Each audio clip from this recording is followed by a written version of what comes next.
Olá, bem-vindos ao nosso podcast nesse dia de hoje, quarta-feira, 30 de setembro, agora 18 horas e 46 minutos. Nós temos o patrocínio de Jazz P2P, compra e venda de criptomoedas. O website é jazzp2p.com.br. O título do nosso podcast hoje é The Long and Winding Road, uma homenagem aí à composição dos Beatles ali do álbum Let It Be, o último a ser lançado, início aí de 1970, mas não o último a ser gravado. Ele foi gravado ao vivo em estúdio, foi um dos motivos aí que acelerou aí o final aí dessa banda. Depois foi gravado o Abbey Road, porém ele acabou sendo lançado antes, então foi lançado então ainda em 69, depois ele já está meio ano aí sem estarem juntos. Então foi uma homenagem que representa um pouco o movimento que o mercado está fazendo, ilustrado aí por essa figura, onde é que nós temos aí um caminho retilíneo, porém com uma tortuosidade. É mais ou menos isso que a gente está vendo aí nos preços. Falando nisso, a gente quer mostrar isso exatamente para vocês hoje, em especial aí a BNB, que está conduzindo aí a movimentação dos preços. Nossa opinião, ela está perdendo a capacidade de subir, e isso pode então impactar na capacidade da Bitcoin e do Ethereum então de continuar se mexendo, e por conta disso afetar as demais principais criptomoedas. Claro, as outras que têm um menor market cap, elas têm oportunidade de continuar subindo em eventuais pumps and dumps, mas a gente não considera isso nas nossas análises. E aí, o que a gente tem aqui para mostrar para vocês? Diferentemente de sempre, agora estamos na Kraken, não que nós mudamos definitivamente, mas a gente quer fazer um highlight de um ponto. Olha o que aconteceu aqui. Nós temos Bitcoin em dólar, lá o código é XBT, né? Para quem não está habituado com isso, XBT era o primeiro código que nós tínhamos na Bitcoin, tá? Por isso que o Ripple é XRP, né? Por que é isso? Porque muitas das commodities, elas começam com X, então o ouro é SHAL, a prata é SHAG, né? Então a Bitcoin começou como XBT, o Ripple começou como XRP, né? Mas aí depois rompeu-se com isso, então ficou a BTC como a gente conhece hoje, daí já veio o Ethereum, ETH, etc. Então aquele X perdeu o sentido, mas inicialmente ele tinha um papel, então quem entra na Kraken ainda enxerga o XBT, mas é a mesma Bitcoin, tá? Então o que a gente está vendo aqui? A gente vê aqui uma movimentação relâmpago para baixo aqui, e esse é exatamente o gráfico diário. Vamos dar uma olhada em 4 horas aqui, o que aconteceu, e aí nós vemos aqui esse movimento muito interessante aqui, de um mergulho até perto dos 9.600, então 9.700 tranquilamente ele chegou. Vamos dar uma olhada na mínima aqui, onde é que foi. A mínima foi em 9.688, 9.688 foi a mínima, e fechou em 10.713, então foi uma bela movimentação, praticamente aí $1.000 ali no preço, né? Esse aqui é em Tether, né? Então 1.000 Tethers no preço da Bitcoin. Foi uma movimentação surpresa que aconteceu, e isso ressalta aquilo que a gente vem falando: exchanges com menor liquidez ou pares com menor liquidez estão sujeitos a movimentos súbitos, e aí vem uma oportunidade de ter sempre um pequeno capital ali. Não é uma sugestão, não é uma indicação, não é uma recomendação, é só a nossa opinião. Como um ouvinte nosso comentou uma vez, uma ordem submarina, tu coloca uma ordem de compra em um valor bastante baixo do mercado, que ela pode ser atingida eventualmente num desses mergulhos, tu consegue aproveitar e fazer aí 20%, 30%, nesse caso aqui, pouco, né, 10%, mas foi muito rapidamente. Então é uma taxa bastante elevada, mas é uma ocorrência eventual, mas ela pode acontecer sim. O equivalente também pode acontecer, que é tu ter uma ordem de venda num valor acima do mercado, então quando ele sobe ela consegue ser preenchida imediatamente, os preços recuam e aí abre o espaço então para fazer a recompra, daí com uma quantidade maior, caso assim esteja no plano do trader. Então essa é uma possibilidade muito interessante, mas não é esse aqui o nosso foco hoje.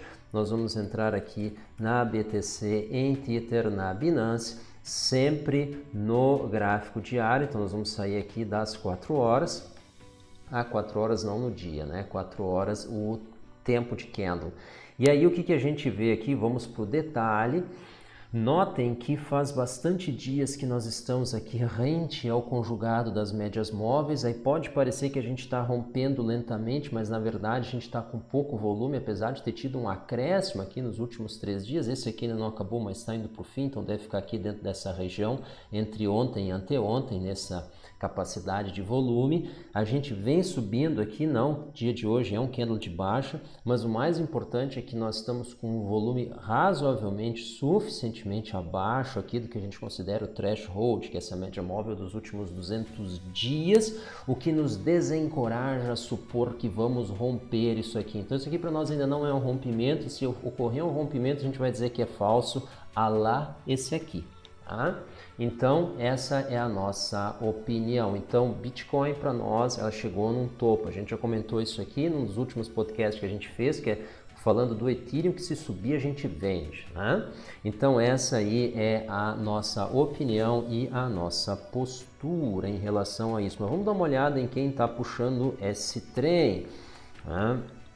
Na nossa opinião é a BNB, e a BNB vem também, na nossa opinião, perdendo fôlego e não vem tendo nenhum movimento com volume suficiente para indicar uma continuidade. Então vamos dar uma olhada mais de perto nisso aqui. O que a gente tem aqui é um respeito bastante grande pela média móvel de 20, até que ambas foram perdidas, a de 50, então a de 50 acabou sendo recuperada, e que a gente pode considerar um falso rompimento. Não, não é mais um falso rompimento, aquele rompeu mesmo, aquele quase rompeu. Então a média de 200 foi respeitada como ultimate support, seria um suporte definitivo, mas não serve para guia porque ele está muito distante dos preços, né? Então seria in extremis. Então o que a gente tem aqui é a média dos 50 funcionando como um suporte razoável, tá? E a de 20 não, de 20 funciona mais ou menos como uma guia dos preços.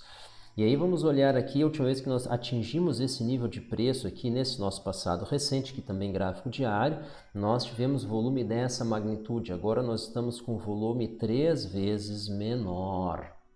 Na limiar aqui da significância, ou seja, ainda no nível de insignificante, ontem tivemos um volume um pouco maior, pode ver, a gente teve uma maior dilatação no corpo, hoje tivemos um volume um pouco menor e praticamente não tivemos corpo com alguma amplitude considerável. Então o que a gente vê? Ele pode estar fazendo um topo, é muito cedo para falar isso, a gente precisa dos demais dias, mas nós não vemos esse topo aqui sendo superado no fechamento dos dias, o que não é pouca coisa, tá? Nós estamos falando aqui dos 31, a gente está nos 29, isso daria ali 6% de alta ainda no fechamento diário, quer dizer, a gente pode extrapolar ele, mas deve voltar no fechamento. Então, como nós não rompemos esse nível aqui no fechamento, a gente acha que não rompe. E aí, praticamente, a gente não teve uma oposição da força vendedora, ela ocorreu, mas ela precisou um pouco mais, né? Ela precisou aqui um dia a mais, aqui ela veio atrasada, ela já deveria ter agido aqui, mas isso aqui pode ser considerado um candle de reversão, não é a nossa forte análise técnica, que é olhar para essas conformações de candle aqui, fazer uma interpretação disso. A gente também olha para as estrelas e não enxerga nada, né? Então não vai ser aqui que a gente vai enxergar alguma coisa, né? Então nós não temos essa habilidade, não está aí no nosso conhecimento, então a gente não opina, mas a gente acha difícil passar daqui porque com todo esse volume não passou. Nesse caso, até onde ela pode ir? Então a gente vê aqui então como resistência os 31.2, podemos colocar aqui os 31.5, 32 se quiserem, e os 26, então, seriam alvo primário. Só que olha que interessante, no nosso histórico aqui, ela teve rompimentos que passaram aqui da média móvel dos 20. Então, ele poderia ir um pouco abaixo. Então, a gente colocaria como um suporte com maior confiança, mas não muito os 24.5. Então, a gente pode ter um recuo até os 26 ou até os 24.5. Essa região aqui,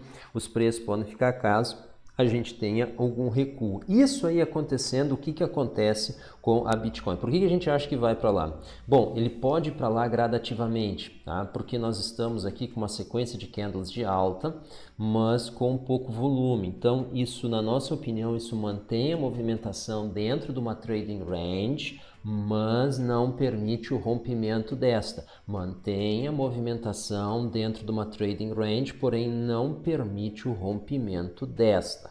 E onde estaria essa trading range? Bom, por um aspecto a gente vê o fundo acontecendo entre esse nível aqui, e aí nós estamos falando dos 19, por quê? Porque foi um candle de volume de alta, com volume, um candle de alta que nos tirou exatamente dessa região. Então, nesse caso aqui pode ser esse nível, a gente pode assumir aqui a média móvel dos 20.